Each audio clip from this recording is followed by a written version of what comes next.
आज हम पढ़ेंगे दिल्ली सल्तनत के बारे में। दिल्ली सल्तनत में कुछ 5 सल्तनत हुआ करती थी उस समय पर। तो वो 5 सल्तनत कौन सी थी और क्या थी, डिटेल में पढ़ते हैं।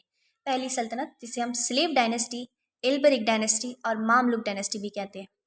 दूसरी का नाम है Khilji dynasty, Tughlaq dynasty, Syed dynasty and Lodhi dynasty. ये 4 डायनेस्टियाँ उस टाइम पे हुआ करती थी दिल्ली सल्तनत में, जिन्होंने दिल्ली की सल्तनत पर अपना हुक्म चलाया था। स्टार्ट कि स्लेव, मामलुक और इल्बरिक, आखिर ये पहली डायनेस्टी को इन तीनों नामों से क्यों बुलाया जाता है। देखिए, स्लेव का मतलब होता है वो दास जिसके माता पिता भी दास थे, यानी कि ऐसा कोई दास हो जो जिनके जो माता पिता है वो भी दास का काम कर चुके हैं, उन्हें हम स्लेव डायनेस्टी में काउंट करते थे। मामलुक डायनेस्टी में ऐसे लोग आते थे जिन जो खुद तो दास हो लेकिन उनके माता पिता या पूर्वज ने कभी दास का काम ना किया हो, वो मामलुक डायनेस्टी में आते थे। और इल्बरिक वो होते थे जो इल्बरिक तुर्क थे, जो इल्बरिक से आए थे। बट इल्बरिक तुर्क के कुछ ही लोग थे, ऐसे सारे नहीं थे, क्योंकि हमारे जो कुतुबुद्दीन थे वो इल्बरिक तुर्क नहीं थे। तो इसीलिए स्लेव डायनेस्टी को मामलुक डायनेस्टी और इल्बरिक डायनेस्टी भी कहा जाता है। अब स्लेव डायनेस्टी में कुल 8 सुल्तान हुए। उन 8 सुल्तानों के बारे में अब हम पढ़ेंगे। पहले सुल्तान थे कुतुबुद्दीन ऐबक, जिसे कुतुब-उद-दीन ऐबक भी कहा जाता था। दूसरे हुए इल्तुतमिश, तीसरे हुई Razia Beg. Razia Beg the one and only first and last women जो कि सुल्तान बनी थी। तो ये चीज़ आप इसको स्टार कर लीजिए, इस चीज़ को स्टार दिस पॉइंट। एंड जो हमारी थर्ड थे वो हुए बहरम शाह, फिर हुए मासूद शाह, फिर आए नसीरुद्दीन मोहम्मद, फिर आए गियासुद्दीन बलबंद, फिर आए कैकुबाद। तो इन सब ने इन सेशंस पे इन ईयर्स में रूल किया था, इन टाइम पे रूल किया था। अब पढ़ेंगे कुतुबुद्दीन ऐबक के बारे में। He was the founder of the slave dynasty, also known as Mamluk dynasty.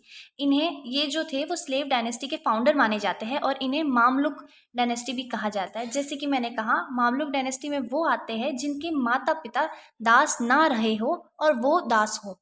तो जो कुतुबुद्दीन ऐबक थे वो मोहम्मद गौरी के दास थे और अब वो जाकर सुल्तान बनेंगे आगे जाके। तो इसी वजह से इनको मामलुक डायनेस्टी में कंपेयर किया गया।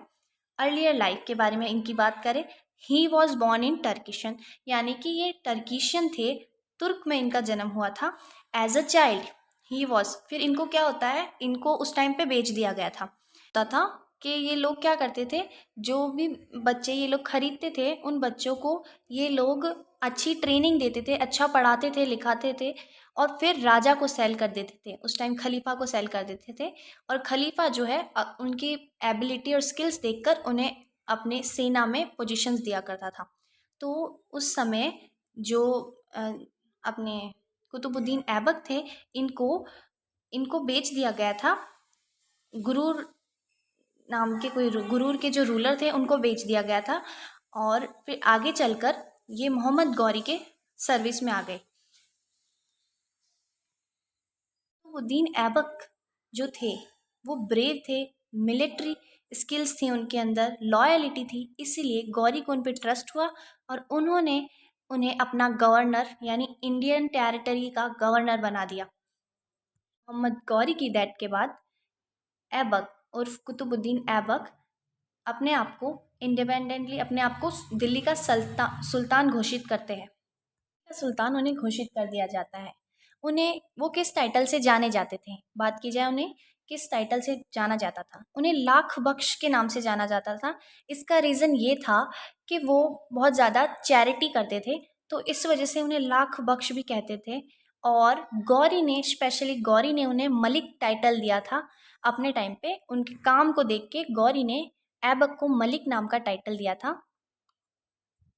कि अचीवमेंट्स की, तो इन्होंने अपने ही lead the foundation of Muslim ruler in the northern India, यानी इन्होंने मुस्लिम रूल को नॉर्दर्न इंडिया में अपनी फाउंडेशन को लीड किया, आगे बढ़ाया। ही रूल फ्रॉम लाहौर, वो लाहौर से रूल करते थे, बाद में जाके दिल्ली में रूल किया। At that work too hard make his kingdom safe and stable, इन्होंने अपने अपने राज्य को, किंगडम को बहुत सेफ स्टेबल रखा बहुत अच्छा काम किया। करें इनके आर्किटेक्चर्स एंड मॉन्यूमेंट्स की, तो इन्होंने कुल 3 आर्किटेक्चर एंड मॉन्यूमेंट्स बनाए थे। Let's study them. Aibak was a great builder and start some of India's most famous historical sites में से एक है। इनके जो आर्किटेक्ट इन्होंने किए हैं वो एक फेमस हिस्टोरिकल साइट्स में से एक माने जाते हैं, जैसे कि कुतुब मीनार। दिल्ली के अंदर कुतुब मीनार जो बनवाना शुरू किया था वो किया था ऐबक ने। He started building the world famous victory tower in Delhi around 1199, name after the, और किसकी याद में बनाया गया था? कुतुबुद्दीन बख्तियार काकी की याद में इसे बनाया गया था, और उन्हीं के नाम पर इसका नाम कुतुब मीनार भी रखा गया था। ये इस चीज़ को मतलब इन्होंने फर्स्ट फ्लोर कंप्लीट कर दिया था, लेकिन क्योंकि इनकी डेथ हो गई थी तो इसलिए ये काम पूरा नहीं करवा पाए। फिर इनके आगे जो इनके उत्तराधिकारी थे इल्तुतमिश, उन्होंने इस काम को पूरा कराया। बता दूं कि इल्तुतमिश जो थे वो कुतुबुद्दीन ऐबक के दामाद थे। कुतुबुद्दीन ऐबक के दामाद थे वो। अब बात करते हैं उनके सेकंड आर्किटेक्ट की। तो उन्होंने क्वात उल इस्लाम मॉस्क्यू बनाया था दिल्ली के अंदर, जिससे उन्होंने बनाया था अपनी विक्ट्री की, मतलब अपनी जीत की खुशी में उन्होंने बनवाया था। ये मस्जिद उन्होंने अपनी जीत की खुशी में बनवाई थी, जब उन्होंने बैटल ऑफ तराइन जीती थी तब उन्होंने बनवाई थी। एक उन्होंने बनाया था अढ़ाई दिन का झोपड़ा। अढ़ाई दिन का झोपड़ा अजमेर में बना हुआ है। ये बिल्ड फेमस मॉस्क्यू इन अजमेर राजस्थान। अगर आपको पता हो, कुतुबुद्दीन ऐबक ने बनवाई थी। इनकी डेथ हुई थी चौगा खेलते हुए, चौगन खेलते हुए हुई थी। ये एक हॉर्स पोलो जैसा गेम है। इसको खेलते वक्त इनकी डेथ हो गई थी, बिकॉज इनको एक इंजरी हो गई थी जिसकी वजह से इनकी डेथ हो गई थी, और इनकी डेथ लाहौर में हुई थी। फिर इनके सक्सीसर बने आगे इल्तुतमिश। अब इल्तुतमिश से पहले इनके सक्सीसर इनके बेटे थे जिनका नाम था आराम शाह। आराम शाह ने 8 महीने तक ही रूल किया, क्योंकि वो एक अच्छे राजा नहीं थे, इसीलिए फिर इल्तुतमिश यानी कि इनके दामाद ने आराम शाह को हराया और फिर उसके बाद राजगद्दी पर बैठ गए। इल्तुतमिश के वर्क एंड अचीवमेंट्स के बारे में हम नेक्स्ट वीडियो में पढ़ेंगे। जब तक के लिए स्टे ट्यून, के लिए बने रहिए मेरे साथ। If you like the video, please like, share and subscribe. Thank you for watching.